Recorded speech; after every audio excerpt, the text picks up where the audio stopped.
Hey YouTube, Kira here, And Tsundere. bringing you guys a Cardfight Vanguard Gold Paladin Gurguit deck profile. We know it's been a while, guys. We've been busy doing other things, but we thought with the holidays coming around, we'd pick up some videos again, and we'd start off with one of the Vanguard decks that Tsundere's been playing the most. So let's go ahead and jump right into the deck profile. Okay. Tsundere's going to do most of the talking for the cards because she plays the deck.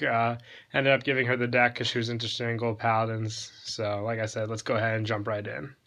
Okay. I've been playing this deck a lot, like Kira said, and I actually topped with it. I believe it was last week. At locals. Yeah, at our locals, and it's just really fun. And also, this deck topped, I believe, in America, in ARG.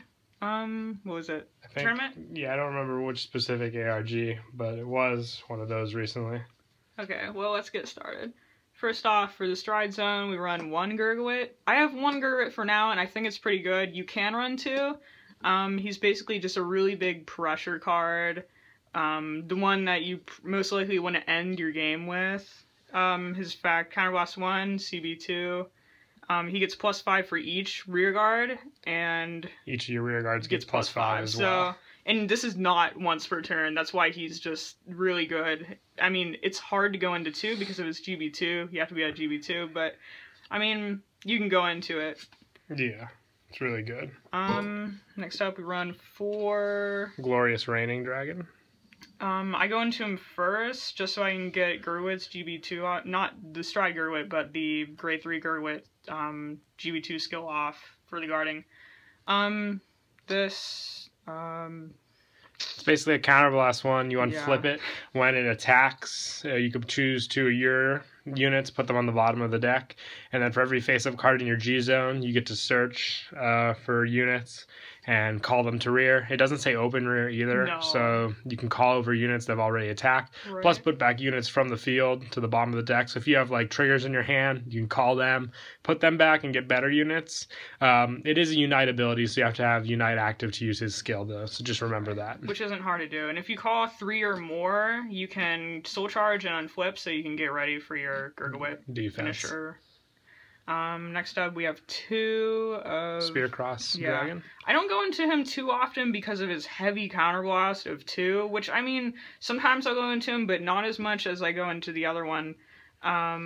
Just because of his 2, it's counterblast 2, what is it, check top 5, and then call up to however many you have face up in your G zone. Not of him, but... He lets you replenish the field, which is what it's important with him. If you get wiped out by Kagura or Chaos Breaker, he's a good way to revitalize your resources.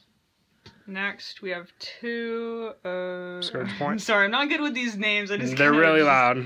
They're Scourge Point Dragon. Yeah, because they're all Golden Dragon. But it's to build him up. Good early game. Every time you call a unit, he and the +5. unit get +5. Right. So yeah. Next we have another Golden Dragon. For the one-ups, you could throw down all of them if you want. 1 Rising Shine Dragon, 1 Vernicus. I am upside down. Yeah. Ibrasius or Breckus.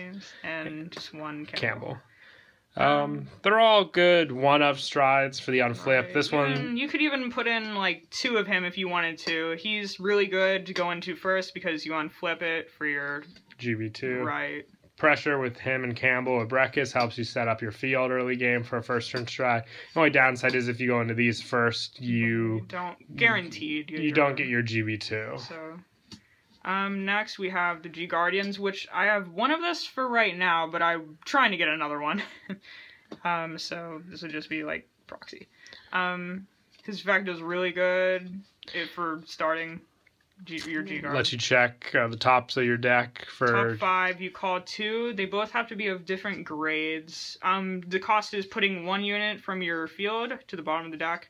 So it's pretty easy to get off if you have your full field. It's one of the better high risks. If you get a 5k and a 10k, it's 41 total guard, which along with your Vanguard is a 51k guard, which can block most attacks. Unless you're going up against like Gilderay or something like that. But in that case, you can use Gurguit's own GB2. Right. Next, we have 2 of the just generic. If you have 2 or more rear guards, you just get the extra +5. Okay, now going into the main deck. Run for Gurguit. Your main card. She runs the 1. My opinion, I just like this art better. This one's still cool, but I don't know. This one's just so much brighter. His first skill, his GB2, Counterblast 1, Soul Blast 1. When your Vanguard is being attacked, you can pay the cost. Yeah. Pay the cost. Check top 3, call up to 1, or top 4. Sorry, everyone's top 3 except for him. Top 4, call 1 to the rear or Guardian circle and guard with it. This even includes perfect guards, which is really awesome if you can get it off.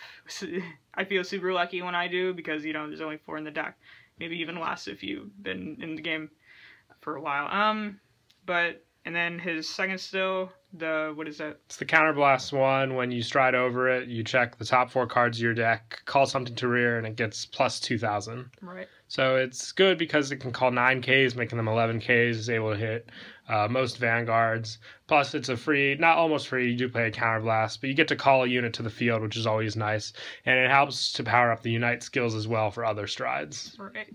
Less to use from your hand, more to use from your deck. Next we have 4 of the Pellinore. Oh my gosh, this card. I love this card. It is funny because after you've attacked with, like, let's say, even early game, if you just attacked with your first, you just placed it, and you call this your rear guard, or even if you're at, grade 2? Yeah, your opponent just has to be a grade 2. Grade 2. And you can bounce him onto the Vanguard from rear guard with just a discard cost. And his limit break lets you recycle cards back into the deck to give 2 units plus 5. She chose this one. It is a lot of fun to get it off. It's not a restanding Vanguard. It's more of a superior ride. Right. Other than Ezel, just because Ezel's mostly to fight the Link Joker meta, which this deck is mostly based on fun, and it goes up against fun decks, so you have to pay that in mind. She went with the idea of what would be fun for the deck, and Pellinore, obviously, with multiple Vanguard attacks, and being able to get this off possibly more than once per turn, using cards like Puel, makes it a very, very fun tech in the deck. Right, and then, even if your opponent may be at 11, who cares? You still get those 2 extra cards in your hand, even though you have to discard 1, and if you want them to be even more than 10, you choose 2, put him on the bottom, then he and another unit gets plus 5. It just has to be a limit break, though. Right. So. Okay, moving on to the grade 2s. We run 4 Puel. His name is a little weird. He's the boost grade 2 for the deck. It's a Counterblast 1. When he's boosted, you check the top 3 cards of your deck, and if you do, call 1 of them to rear. There's no restrictions on what Puel can call, basically because you have to choose from the top cards. But as I stated earlier, if you attack with your Vanguard first, then use Puel to attack, you can gain Pellinore very easily because it doesn't have to hit. This unit just has to, be boosted, which, like I said, easy to do, and it calls a unit. And Puel can also help for multiple attacks if you don't end up getting Pellinore, setting up a lot of good combos. So he's a 4 of must in the deck. Exactly. Okay, I run 2 of the Knight of Fair Arrows, Sofia. He's from the starter deck, or what is it called? Starter deck, trial deck, whatever. Is he from that? I'll take a look. Yeah, no, BT10. Oops. Oh, he's BT10, so he was back. I thought he was from the trial deck. All this time I've been thinking, okay, he's from BT10. I'm sorry. He doesn't have any GB. I thought he. All right. Well, anyways, if he's called from rear guard from your deck, you can unflip a damage and soul charge 1, which is almost like a free cost for a lot of counterblast heavy things like Puel or your Gurguit. Or, just one of the strides. So I run 2 of. It's really preference, though. You could run one of the other units, like the one that gives resist, or I was also thinking about this, Bulgal, who gives himself plus 5. You have to be at Unite, who's 14 by itself, which is pretty good. But I just like this unit just because, free cost for other things, and it builds your soul for that final stride Gurguit, that if you were going into that. Next up to Vivian. She's really good on Vanguard and Rearguard. She's pressure in a sense that she doesn't have a GB effect. She has to be boosted for her attack to go off, but like I said, if you go early game with her, boosting with your starter, your opponent's either going to want to, take it and risk a good card being called, let's say Pellinore, or even another grade 2 backup, or even Gurguit on rear guard she can call. It's all, going off with her. And also you can call triggers, and a lot of triggers have effects in this deck that can still go off. So there's really no truly bad card you can call with this unit. Next up, we have 2 Lop-Ear Shooter. I run 2 because if I run 4, I usually end up drawing it. And if I draw it, this card's basically dead in my hand unless I send it back to the deck with one of the strides or that G guard. So I put it down to 2 just because of that. When this is put on rear guard from deck, you check top 3, call 1. Well, you have to discard for the cost, and then you call 1. So... Which is fine, because the hand consistency for this deck is very good. Right, so you can basically get it back. And it doesn't call it at rest either, so if you call this up, if you call this off of cards like Vivian or Gurguit, you can get your field set up very fast. Okay, next up I run 1 Paramore. I just have 1 for now, which I'm still kind of thinking about. He's pretty good. I run 1 because I didn't want to run 4 of the Lop-Ear Shooter, and plus he is good from hand. The only thing is he counterblast, but, I think it's pretty worth it. Check top 3, call 1, but it has to be behind him, which is kind of my thing. If it wasn't behind him, it'd be really good, but... Would you probably take out the Vivians for him? Yeah. I think, I took out 1 Vivian for him. So if you had more of these, or if you do have more, definitely 3 Paramore and take out the Vivian, just for more consistent calling. Okay, moving on to the grade 1s, we run 4 Strine Enabler. I think this is the one that you can call...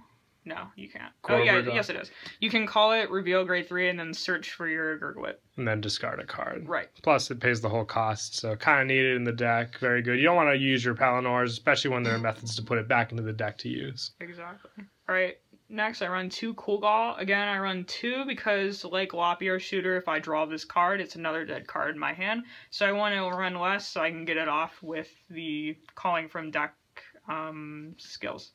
So 2, you could run 3 if you were to take out like maybe a Stride Enabler. Yeah. But I think it's been pretty good at 2 so far. So he call him to rear from your deck and draw. So pretty good. 2. So Soul Blast 2 on flip 2. Right. You do counterblast a lot. The biggest thing that you might want to worry about with this card is using up your soul. But you build up soul so well with cards like Glorious Raining, the grade 2s, so soul won't really be a problem, especially also when you're constantly riding Gurguits over Pellinores. So the unflipping is more important to take into consideration that you want to get through. Alright, next up we run 2 Sunshine Knight Geoffrey. Geoffrey is a really weird name for a knight, but whatever. He's a really good card. He has the Unite ability. If he boosts, or what is it? Yeah, after the attack that he boosted. Right. So like if that column attacks, you basically after the battle, if your opponent either guarded or hit, you put him into the soul and get his effect off. So card effects like Pule, Vivian, their on hits will all reside, and then this effect will go off. So you don't have to worry about missing your chance with this card. You'll get the boost effect counted, and you'll also get the in-soul abilities off of him as well. Right. And plus he builds up back your hand and soul. Okay. And next is 4 of the Perfect Guard. I like this Perfect Guard. I mean, you could use the one from the starter deck as well, because I believe it has the exact same text as this one. This one is just when it's placed on the Guardian Circle, it just works as a normal Perfect Guard. You still have to discard, of course, but it's not one that says your Vanguard. It can be any of your units. So, but mostly Vanguard, I believe, right? I'm not as good at explaining as Kira is. It's a good guard just because it works off of Gurguit's skill, and it doesn't have the restriction of when your opponent says you can't guard from the hand, because it technically came from the deck, so you're able to use it like that. So you can stop cards like Gilderais, Grossel, that say you can't use grade 1s or higher, because they all specify from the hand. So if we ever get a card that says you can't guard with grade 1s in general, which I think some of the cards do specify you just can't guard with Sentinels, then that's when you have to worry. Right.